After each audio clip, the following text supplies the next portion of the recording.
ये मंगल पांडे की धरती है।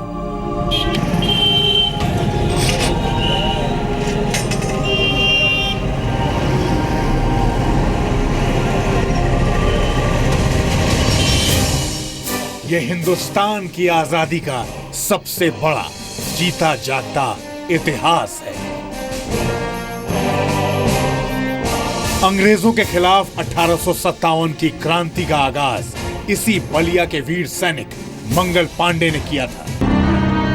मंगल पांडे से लेकर चित्तू पांडे तक वक्त बदला और पीढ़ियां भी बदली, मगर बलिया का अंदाज नहीं बदला।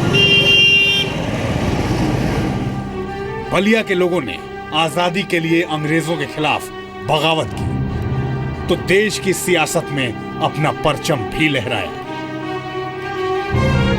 जितने भी नेता बलिया से निकलकर सियासी दुनिया में पहुंचे, उन सब का मिजाज बिल्कुल अलग था। जयप्रकाश नारायण और जनेश्वर मिश्र से लेकर पूर्व प्रधानमंत्री चंद्रशेखर तक सब इसी बलिया के निवासी थे।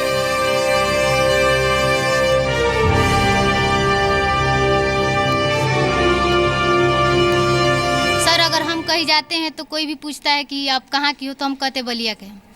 तो वो कहता है बलिया कहाँ है, तो हम कहते हैं कि चंद्रशेखर को जानते हैं जो पीएम थे, तो वो कहते हैं कि हाँ। तब उनसे बलिया का इंट्रोड्यूस, मतलब उनको पता चल जाता है कि बलिया कहाँ है, बलिया के ये रहने वाले हैं, तो ऐसे पता चल जाता है। इमरजेंसी के दौर में जनता के सबसे बड़े नायक जयप्रकाश की जन्मभूमि है बलिया, और सबसे अलग अंदाज वाले प्रधानमंत्री के तौर पर अपनी पहचान बनाने वाले चंद्रशेखर भी यहीं के थे। समाजवादी चिंतक और देश में छोटे लोहिया के नाम से मशहूर जनेश्वर मिश्र यहीं के रहने वाले थे। वोटर गंगा किनारे वाला इस खास पेशकश की यात्रा पहुंच चुकी है बलिया।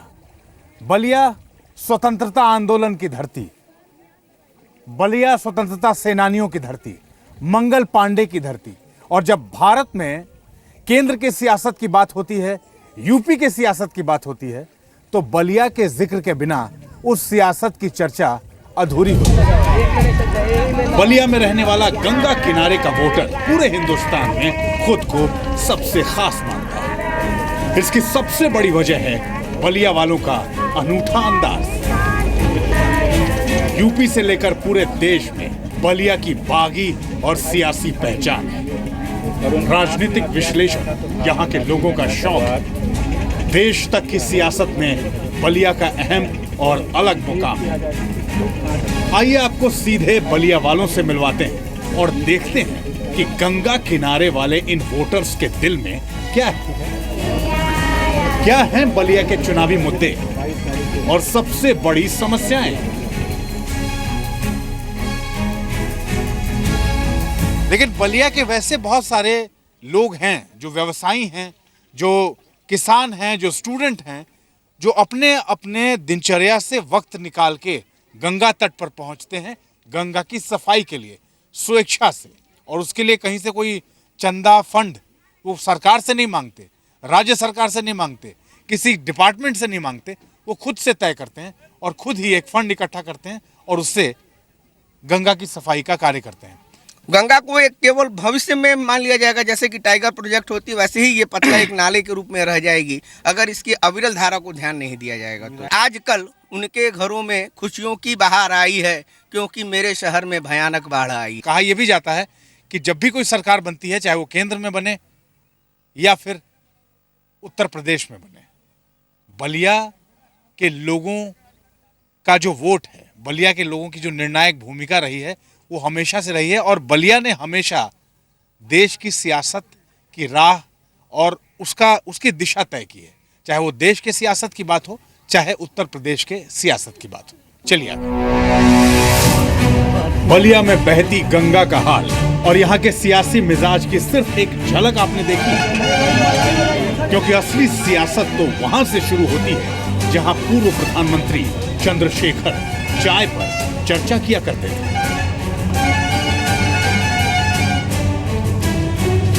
बागी बलिया बागी यानी बगावत, वो बगावत जो स्वतंत्रता आंदोलन के वक्त, स्वतंत्रता और स्वाधीनता आंदोलन के समय जो लोगों ने अंग्रेजी हुकूमत के खिलाफ बगावत की थी, इसीलिए उस वक्त से लेके अब तक बलिया को बागी बलिया के नाम से ही जाना जाता है, क्योंकि बलिया हमेशा अपने तेवर के लिए जाना जाता है। कहते हैं बलिया वाले जन्म से ही आजाद ख्याल के होते हैं, जो कहते हैं बेबाकी से कहते हैं, फिर चाहे बहस संसद में हो, विधानसभा में या बलिया के चौराहों पर।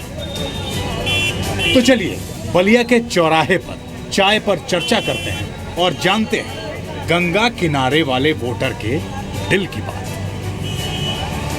चंद्रशेखर जी जो देश के प्रधानमंत्री रहे वो यहाँ आते थे और यहीं चर्चा होती थी सियासत को लेके।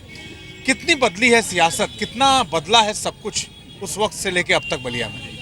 69 साल हो गए भारत को आज़ाद हुए, लेकिन बलिया जनपद में चाहे चंद्रशेखर जी प्रधानमंत्री रहे हों, हमारे सांसद मंत्री रहे हों, विधायक मंत्री रहे हों, लेकिन आज तक कोई भी मास्टर प्लान बलिया जिले के नाम पर या शहर के नाम पर नहीं तैयार हुआ है। इस बात का बड़ा ही क्षोभ हम निवासियों को है यहाँ पे कि बलिया का कोई भी मास्टर प्लान नहीं है। यूपी में भी गाजीपुर जाना हो हमें, जो कि 70 किलोमीटर है, तो 4 घंटे लगते हैं। बनारस यहाँ से सबसे नियरेस्ट होते हुए भी हम लोगों को जाने में वहाँ पर कोई जाना नहीं चाहता है सड़क मार्ग से, और ट्रेनें उतनी हैं नहीं। यहाँ पे आज तक 70 साल में जो है 25, 30 साल, 40 साल जो है केवल भ्रष्टाचार किया गया। हर एक डिपार्टमेंट में केवल कागजों पे काम होता है और अधिकारी और मंत्री सभी मिलकर लूटते हैं। सारे मुद्दों पे बात सबने कह दी, अस्पताल, बिजली, सड़क, पानी, शिक्षा। अब ये बताइए राशन, अब ये बताइए 5 साल बाद दोबारा से एक बार फिर चुनाव हो रहा है, तो इस बार गंगा के किनारे बलिया के लोग जो रहने वाले हैं क्या तय कर रहे हैं? एक स्वर में बोलिएगा। विकास के नाम पे वोट होगा। विकास, विकास, ईमानदारी।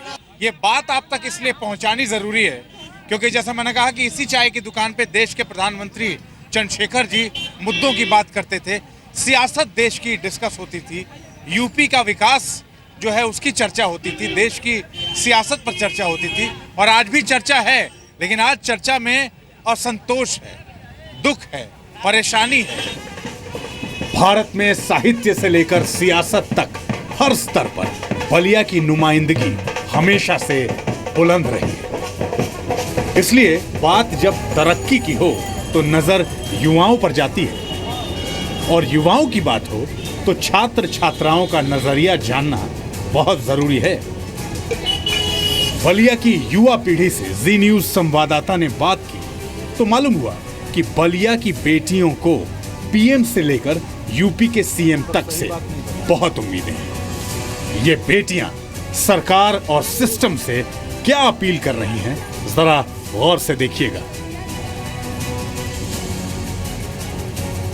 हम बलिया के एक ऐसे ही बालिका महाविद्यालय में हैं जहाँ तमाम बच्चियां हैं, यहाँ कॉलेज में पढ़ने आती हैं, और हमने ये सोचा कि हम जब तमाम लोगों से बात कर रहे हैं, बलिया की जनता से बात कर रहे हैं, बलिया के व्यापारियों से बात कर रहे हैं, तो ये ज़रूर इनका टेक क्या है। वो बच्चियां जो बलिया में पढ़ते हैं वो अपना भविष्य कहाँ देखते हैं। सालों से आप यहाँ पैदा हुई हैं, पली बड़ी हैं, आप कॉलेज में पढ़ती हैं, कौन सी एक ऐसी बात है जिसको लेके आप पिछले कई सालों से सोच रही हैं कि ये होना चाहिए लेकिन वो हुआ नहीं आज तक? रोड हम अच्छे रहेंगे तभी तो हम अच्छे से चल पाएंगे। जगह जगह पे गड्ढे हैं, उसको जल्दी से सही करवाएं मुख्यमंत्री जी, यही मैं कहना चाहूँगी। और नरेंद्र मोदी से भी कहना चाहूँगी कि वो अगर वो कर सकते हैं तो वो भी करें। हमें तो लगता है 1% भी नहीं हुआ है बलिया का विकास, कुछ नहीं हुआ है। कितने लोग सहमत हैं जो ये कह रही हैं कि बलिया का विकास नहीं हुआ है? कुछ नहीं हुआ?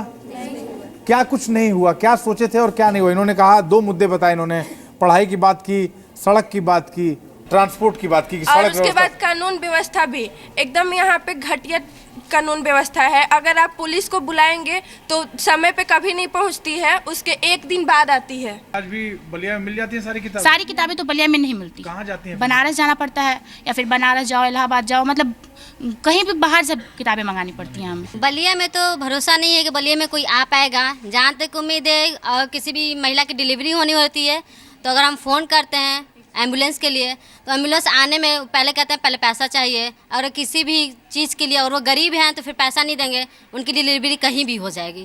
तो इसके लिए भाई सरकार भी थोड़ा जिम्मेदार बनता है। बलिया की छात्राएं इस चुनाव में क्या बदलाव चाहती हैं, ये तो आपने जान लिया, मगर अभी यहाँ के एक खास वर्ग से बातचीत बाकी है।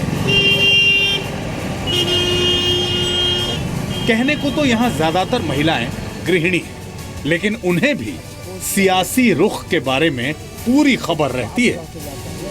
इसलिए महिलाओं के मन में क्या है, ये जानना बहुत जरूरी है। अच्छा, बलिया में गंगा किनारे लोगों से बात की, बच्चियों से बात की, कॉलेज में, चौराहे पर चाय की दुकान में युवाओं से बात की, व्यापारियों से बात की।